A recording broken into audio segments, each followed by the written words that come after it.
네, 안녕하십니까. 지금부터 2016년 11월 국제수지 편제 결과를 말씀드리겠습니다.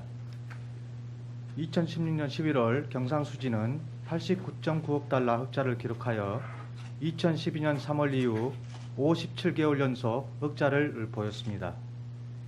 세부 항목별로는 먼저 상품 수지는 흑자 규모가 전월 98.3억 달러에서 105.2억 달러로 확대되었고, 서비스 수지는 적자 규모가 운송 수지 및 여행 수지 악화 등으로 전월 15.9억 달러에서 17.4억 달러로 확대되었습니다.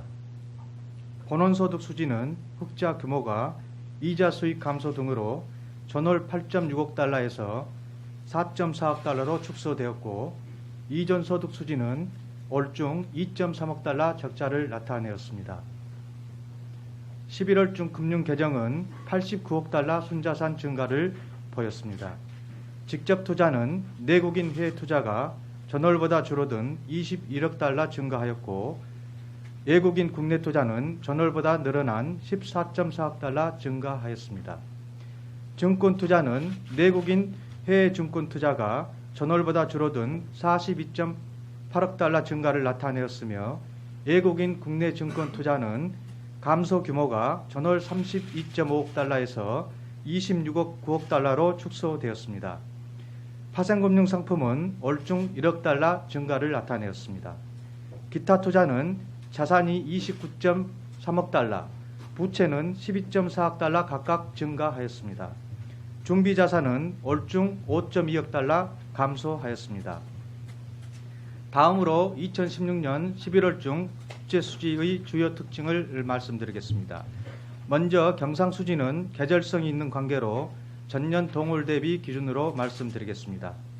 첫째로 상품 수출은 전년 동월 대비 7.7% 증가하여 2014년 6월 이후 29개월 만에 증가세로 전환되었습니다.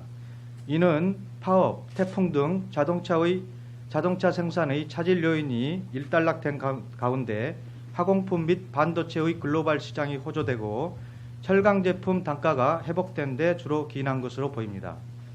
둘째로 상품 수입도 전년 동월 대비 10.6% 크게 증가했습니다.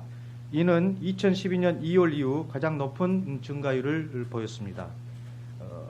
이 같은 상품 수입 증가는 유가 상승으로 원유 수입 금액이 증가한 데다 반도체 및 디스플레이 제조 장비 등 정밀 기계하고 기계류의 수입이 늘어난 데 주로 기인한 것으로 판단됩니다.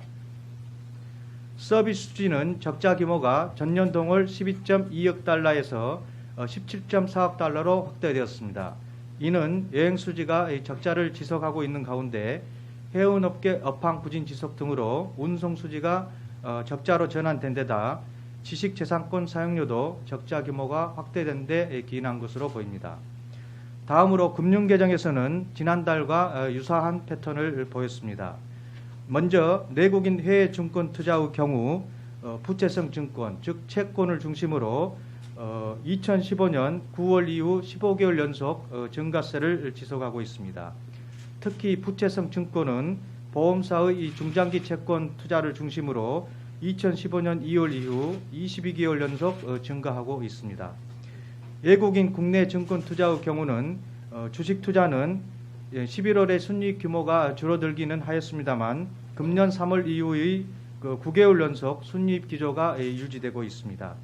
반면에 채권 투자는 금년 8월 이후 4개월 연속 순유출을 보이고 있습니다.